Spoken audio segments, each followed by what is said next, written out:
every trauma that we integrate becomes post-traumatic learning. We always learn something. The information that was split off and frozen always adds something to us. We become more mature, more open, more relational, more connected, more creative. And so there's everything we integrate becomes a maturation of the system. And I think that's pretty amazing. So if we see all the energy is frozen in our collective, when that starts to become movement that integrates itself, we all grow a lot as humanity. And I think that's what we need.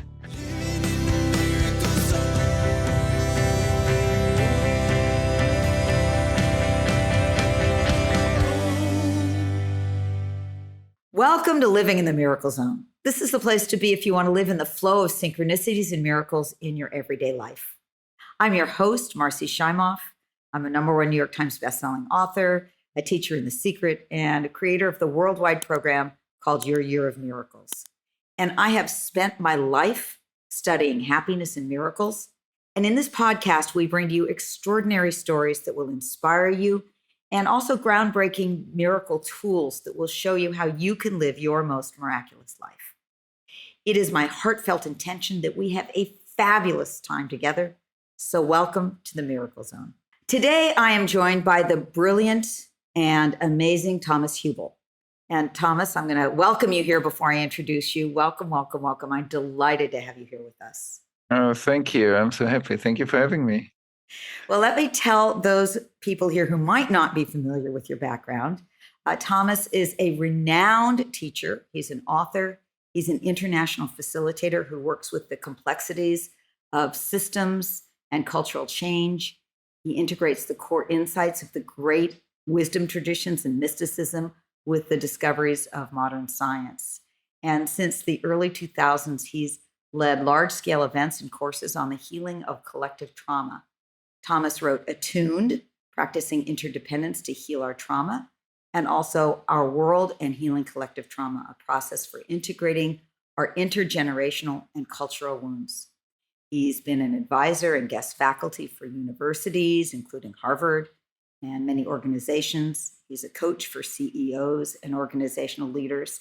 And I actually first learned of Thomas many, many years ago through my husband, Sergio Baroni, who interviewed you many years ago, and also through SAND, Science and Non-Duality Conference. And I have loved your work, and I'll tell you why in a little bit, why specifically it touches me. But I want to just start our conversation today because we're talking about living in the miracle zone, that place where life is just in the flow. And I'd love to hear from you. What does living a miraculous life mean to you? And how did you turn around your own history, your own trauma into your gifts, into living a more miraculous life? That's a great question. What it means for me is like it's a combination of humility, like that we live a life that is attuned or where we listen to what I call either the higher organizing principle of life or like the divine dimension of life, so that there is a creative principle at work through us that informs all of life. And I think living a life like practicing, and many contemplative traditions teach us how to calm down in a way, quiet in our inner space, that we hear more of the whisper of that creative principle. And I think the more we align ourselves and whatever gets us there, some people get there through crisis, through health crisis, through circumstances, through seeking, through practice, so all kinds of ways. But the more we align with that inner flow, our life starts to align more and more with that deep flow in our life, that where it looks like things line up, the synchronicities happen, we suddenly know things, we have great intuition, we are innovative and creative. So all the things that many people would love to have in their life, I think are also part of the humility that there's something greater in life that we bow down to, and that's why we receive its blessing. So beautiful. I agree with you completely. You said it so beautifully. So your own life, how did your shifts happen? One shift was I grew up in the outskirts of Vienna in a small village, and there was like a church, and I never liked to go to this church. It was a cold place. It didn't feel inviting to me at all. But there was something that deeply resonated in me with the dimension of the divine that I couldn't relate to the church. So it became something that I practiced in myself from early age on when I was a boy. And I felt like there is an inner resonance or space in me where that was my practice. And later on, when I was 19, I had this. When I started to study, I had this. Or before that, even like when I was 16, I felt like I enrolled. I applied to be a paramedic at the Red Cross as a volunteer, and that also was part of that giving, like doing something to serve the society, because it wasn't a paid job, it was volunteer. Like, and I spent a lot of time there. I felt that there is something right about this, and it fulfilled me without being paid, without being, getting something back materially. But I felt that that circuit of contributing and giving opened the door in me to understand something deeper about service, like how energy works, and how if you give, like there's a natural cycle that other things come back. So this was also a part, and what I learned at that time about trauma, about pain, about society, I saw all levels of society, and that during this 9 years I did this for a long time while I studied. And so that was one part that also contributed a lot to my inner shifts. And then when I was 19, I started to meditate on my own first. And then I learned a lot about meditation. When I was 26, I left my studies and I went into a kind of a 4-year meditation time retreat, which was a deep, deep dive into, not always easy, but a deep dive into a change. Like it was like a detox of many things I've learned to listen deeper and deeper into life. And that was an amazingly important time. And then that changed again into the teaching that started 20 years, whatever years, some years ago. And yeah, and then the service in another way deepened and deepened and deepened my insights that I had up to that time. I so appreciate and love your story, because you were clearly in tune all along. I mean, from the time you were 16 and doing the emergency work, and then meditating for 4 years is no small thing. No small thing. So I actually just want to share with you a little bit about why your work has meant so much to me. I grew up with great circumstances, a great family, everything was wonderful. And I was depressed from the get-go. And I felt this heaviness when I was a kid, and I couldn't figure it out. And when about, 30 years ago, I used to start saying, I used to tell people before anything was spoken about like this, I would say, it has to be that I have ancestral PTSD. And so I really, really connect in with your work around collective trauma. And for me, my big turning point, when I was 16, I started to meditate. And when I was 17, I went to college at a university where everyone meditated, the students, the faculty, and the staff. So that's where I really appreciate, I never did 4 years completely in meditation, but I did many, many, many hours of meditation, and that helps so much. So I really would love to hear from you about how you came upon this idea of collective trauma and what it is, how, I used to think, what is wrong with me that I've got, something's wrong with me and I don't know why. I should be feeling great. So if you could talk to us about this collective trauma issue and how it affects how we can use that to move more into a life of healing. Yeah, first of all, thank you for sharing your own story. It's touching, and it's also, I think it's a beautiful example or reminder that of course, our childhood matters and is very formative, but for some people, what they experience, their childhood biography alone doesn't add up. It's like there's more to it. And I think you felt it. And I've seen this in thousands of people, that like how there's a much bigger, that's why I speak often about, of course, there's individual trauma and transformation, there's ancestral trauma and transformation, and there's collective trauma and transformation. And that's one big continuum. It's a one big map. And often we look at individuals too individual, like as if they were separate particles in life. And that is already a trauma symptom. That hyper individualism is already a trauma symptom, I believe, that sense of separation. And when I speak about collective trauma, I got to know, I learned from life, first of all, through my meditation practice. I think some of the sensing capacities to be plugged into one-on-one work or into group or field, like collective work, opened up through the practice. I think it was a byproduct of my intense practice.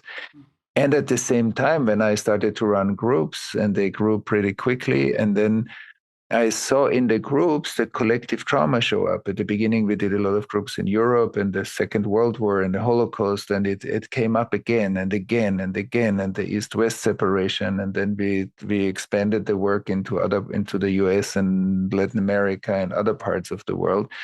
And we saw similar principles show up. And then through the groups, it got clearer and clearer to me that yes, we talk about trauma as something that happens to us as individuals, but we have been born into a world that was already traumatized to a certain extent. And that trauma has been normalized because it's not connected to our biography. And that's also a bit what you said also. I felt depression, but it doesn't make fully sense in my childhood. And there's a bigger part to life. The underbelly of our society is like a lake. And in that lake is a lot of data that we don't feel, that we don't see, but we feel effects of it. And I think the strong polarization in our societies, we see the strong fragmentation, many conflicts, even climate change, the strong level of disembodiment often that we see collectively happening, and the disconnect from each other. I think that there are lots of symptoms that when we and it's not enough. Of course, we know that colonialism had a lot of traumatic impact, and that racism had a lot, or Holocaust had a lot of traumatic impact. We know that.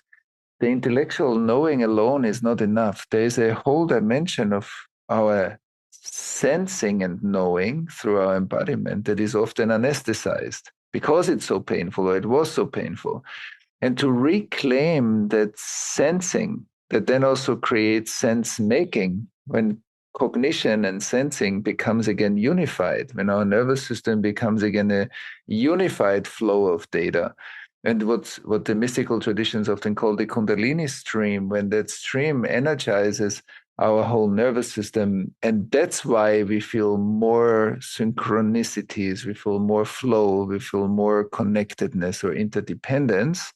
That, I think, is also something that can be a result of practice, that can be a result of spontaneous awakenings, but that also can be a result of integration work, so that that energy that is stuck and frozen in the trauma becomes flow again. So we can turn those parts in our life that seem like more stuck into flow, but we need to do something for it. Often it doesn't just happen by itself, and we need to look at these parts. But if we do individually and collectively, we can create a lot of also collective movement, because every trauma that we integrate becomes post-traumatic learning.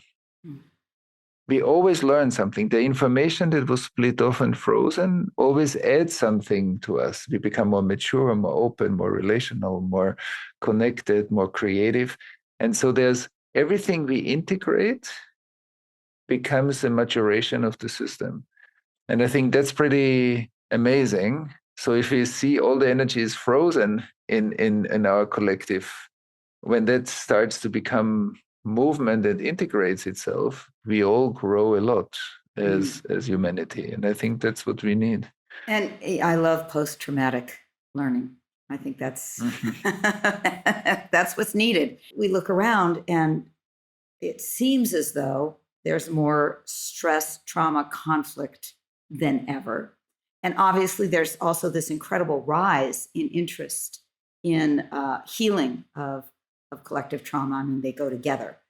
But I'd love to hear your perspective on hope in the midst of seeing so much crisis in the world right now, and Mm. where you stand with that. Let's expand this a bit. When we say, many people say to be present is great. And of course, to be present is good, to be a present leader, a present coach, a present therapist, a present parent. So presence is a word that many people use. And of course, I agree with that. I think it's amazing. And a lot of contemplative traditions help us to be more present. That's amazing. But I think it's important to understand that in the traumatic moment, when a child experiences abuse or violence, or grown-ups experience violence, here and now, life is not good for me. That's very important. So the trauma response, what happens in us when we go through an overwhelming experience, is that not here, not now is actually intelligent. Mm-hmm. When there's too much pain in the body, to be in the body is not the best option. So to get out of the pain, in a way, in our experience, and shut down the overwhelm of the pain helps us to survive better. So we need to see that not being present is not a mistake. It's an intelligence of trauma that often is misunderstood. And that's why people effort to be more present. Because when we work with that intelligence, we can reintegrate not here, not now into presence, into here and now. But we need to make that mechanism our ally. Otherwise, we pathologize ourselves and other people for not being present. Oh, I'm not present. I should be here. I should, like, it's like it becomes like an effort. Yeah, and then And adds a so, whole nother level of guilt. Something's wrong with exactly, me because I'm not able to be present. exactly. Something's wrong with me versus there was something right in me. And when I create a relationship to what was right, I can more come back into myself and unify that part again with the rest of my being, and it become more whole. That's right. And so when people say I cannot feel my body well, we can say yes. You can say something is wrong because you can't feel your body. We can also say something's right because you know how to shut down the body sensitivity in too many overwhelming childhood moments. So it's not that you cannot feel your body. That's the shadow version of the process. The transformational version would be, okay, let's listen why in certain times in your life it was better to feel your body less. So we connect to the intelligence of the process, and then we can reintegrate it and open that body awareness up again. So of course there's change possible. And when we talk about hope, it's the same. We see what many people call the polycrisis. We see many things happening and the stress factors are growing. And I think you said it also that on the one hand, when we begin to heal trauma, and I think that's what we see in some democracies at the moment, the anesthesia that comes with the trauma, the painkiller, ceases more and more. So when we start to do more work collectively on many individuals go to therapy, look deeper inside. So we reduce the painkiller. Of course, more pain will come up at first. So it's like you're going through a valley first before you come up on the other side. And that's the experience of many people that go through healing processes, is that at the beginning you start to feel more. Then you can integrate what you feel in a skillful way. And then you feel the growth.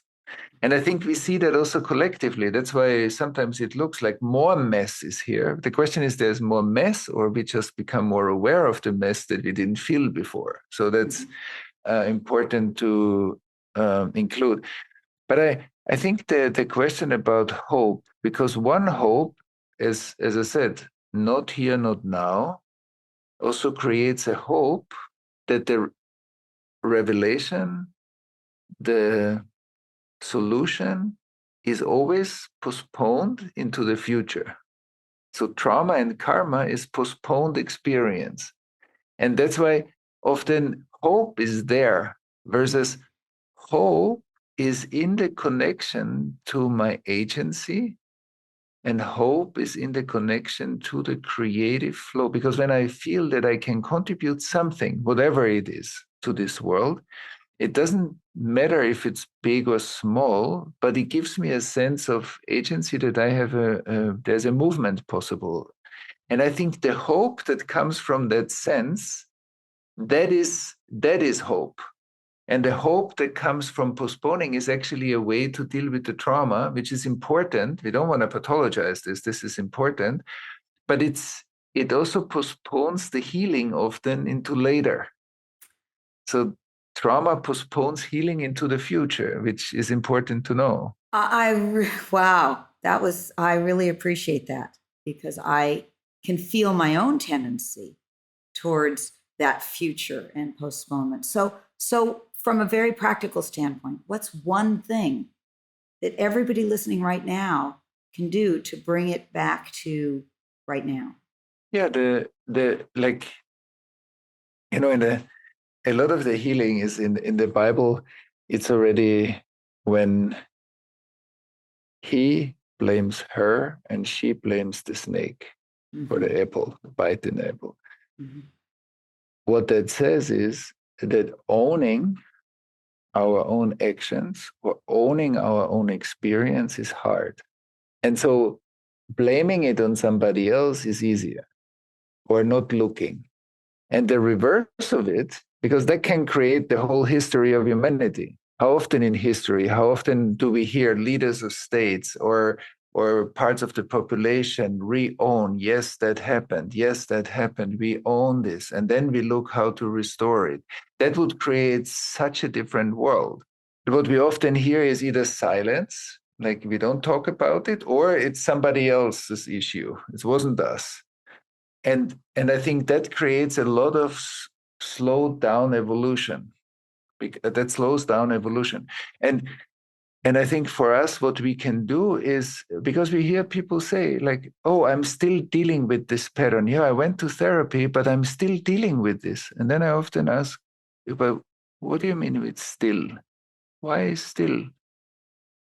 It sounds like it shouldn't be there. And then we say, oh yeah, it's very hard for us to be where we are. I have that pattern in my life. I have that pattern with my husband, with my wife, with my children. It's not that it's still there, it's there. And that, it seems like a simple change, but still is disowning the pattern a bit. There is addiction in my life, yes. It's not still, like it's almost gone, but it's still there. Like it's, yes. Or I have issues with fears. I have issues with sadness or grief. Yes. And that, like, ownership to say, yes, that's what I'm walking. And that is not an obstacle on my way. That is my way.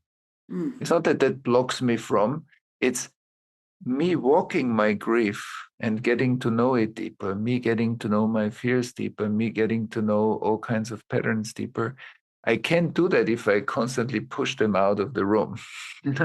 Once I say, yes, that's part of me. And that's, I think, what we can do individually, but with that move, we depathologize the symptoms of trauma or the after effects of trauma and shadow.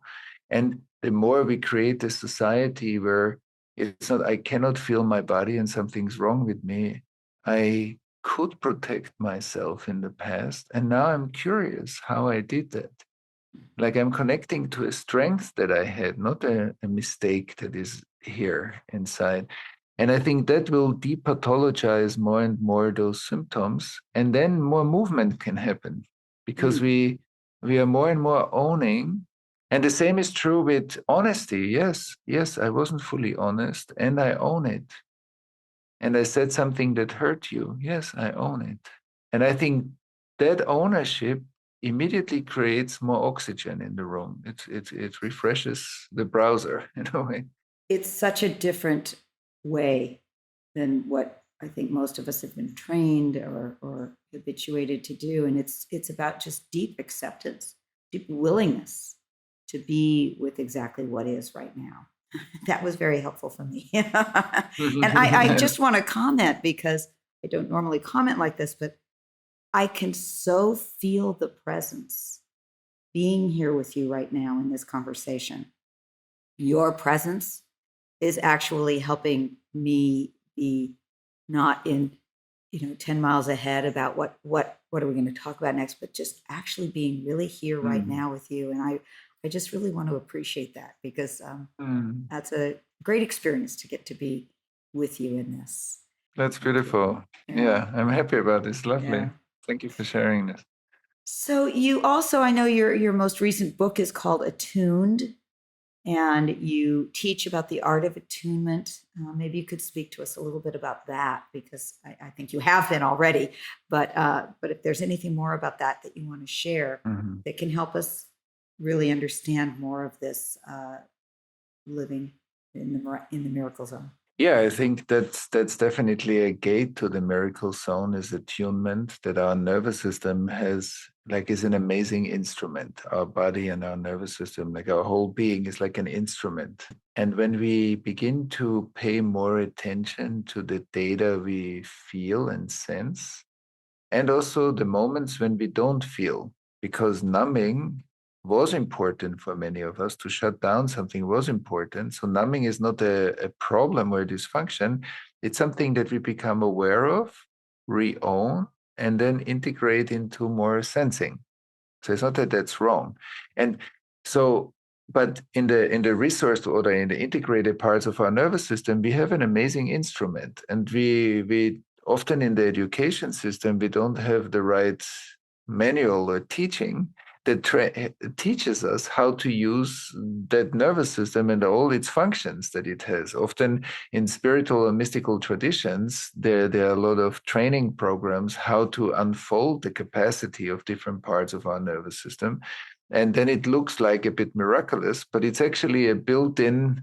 We just need to read the manual and then practice and then open it up. But there are ways. And so attunement is when we are together and we create a mutual space together. So I feel you and I feel how you feel me, creates a kind of a nervous system synchronization. So the basic building block of relating is not what we tell each other, but how we are in tune with each other while we speak.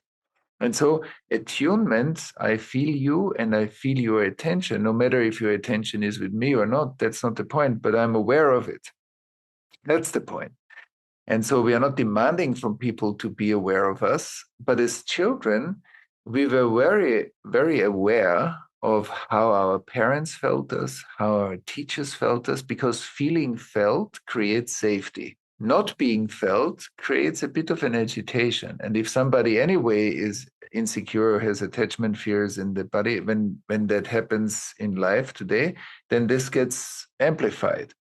So I feel you feeling me creates safety.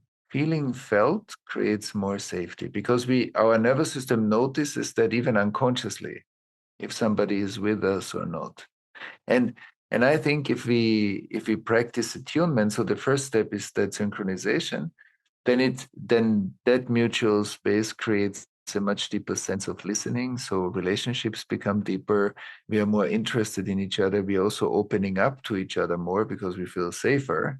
So somebody that practices that also has most probably people tell them more and feel more trust in their presence, and that feels again that it opens the space more to share deeper things. So it intensifies the intimacy with life. So as we practice that, then our own attunement also becomes an ecosystemic quality, like as if the water around us becomes more attuned. So people that know us and that interact with us regularly will feel that and also plug into that attunement more. So it creates an ecosystem. And I think the next step of attunement then is that we listen more to what we sense and feel. And I believe that everybody sends out the whole information all the time. Every nervous system is like a radio station, a broadcasting station, and it's a receiving station at the same time. So we receive data, like you inform me, and I inform you, which means you have a form of Thomas inside and I have a form of you inside.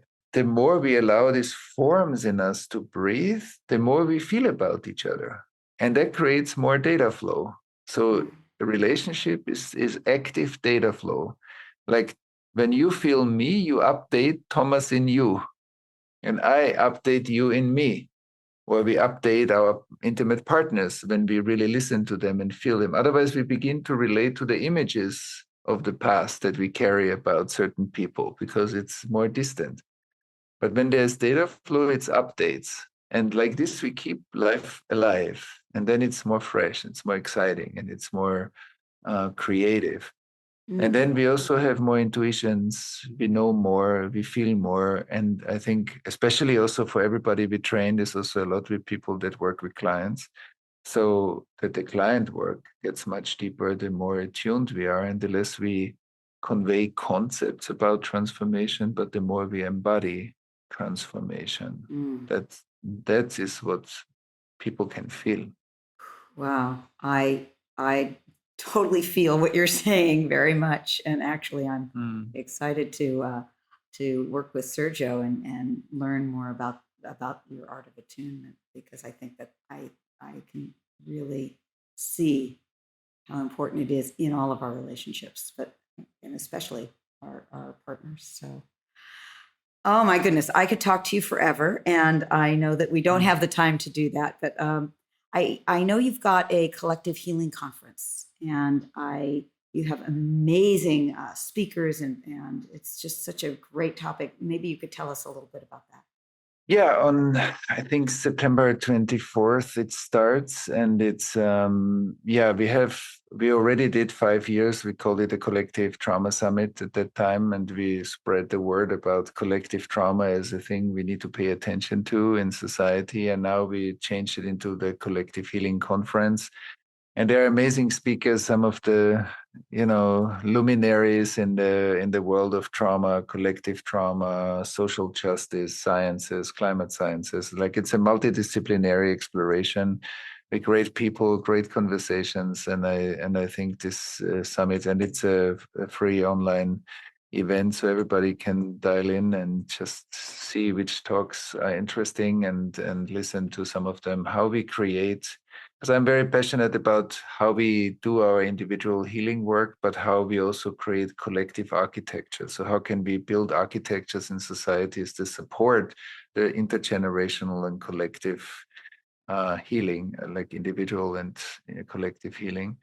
And so the conference is about that. It has amazing workshops, and it's a great experience. And it's also a community event. It's coming together into a mutual space to heal together. I've signed up for it. I'm definitely looking forward to it, and I really appreciate the work that I do. Also, I believe is more powerful because we have numbers of people. We have 5,000 people from 87 countries that come and do this work together, and it's exponential when we do this as a collective. So the people can learn about that at collectivehealingconference.com, and we'll put that in the show notes as well. You can also find out more about Thomas's work at thomashbl.com. We'll also put that in the show notes. And before I close, I'm going to close with a quote by you, Thomas. Before I do, are there any last minute words you want to share with us? Yeah, first of all, thank you. Thank you for this invitation and also the work you're doing. I think all of us connecting, building a network and collaborating and widening the impact of healing work and any facets of it is, I think, great. So thank you for that. And I think that's also hopeful that when we look into the world, it's not that we need to solve all of it as individuals, but we are an orchestra. And I think we are I often say, if you want to create a movement, gather your tribe. And what we do right now is we are coming together as a tribe with a similar resonance, and we amplify each other's work, and that creates more impact. And I think for everybody who wants to do it, look, where is your tribe? Where are the people that you resonate with? And then let's do something together. That's very powerful. Yeah. Thomas, I have enjoyed every moment of this completely. I appreciate your depth. I appreciate your sincerity. I appreciate your heart. And I appreciate, your commitment to this work. And so thank you, thank you, thank you. And I'm so thrilled to share this to our community. And I always close with a quote. I feel, though, drawn with you. I have to close with two quotes because I love them both so much. One of them is, presence is the place where the past is being alchemized into now. And the other is that the self-healing mechanism of life is always trying to heal. And all of that is such good news. I really feel such great news. And I want to thank you, Thomas, and I want to thank everybody here today for listening. I imagine if you're like me, you're feeling inspired and uplifted, and you're feeling more in the miracle zone after our time together. And if you enjoyed this episode, please share this with your friends and your family. If you want to live more in the miracle zone, you can take our free 2-minute quiz to find out where to start, where your miracle superpower is. You go to miraclezonequiz.com. And remember that your life of miracles is waiting for you. And it is actually here. It is your birthright. And by being here together, listening to this, you are taking a step forward into the miracle zone. So enjoy, and I send you my love.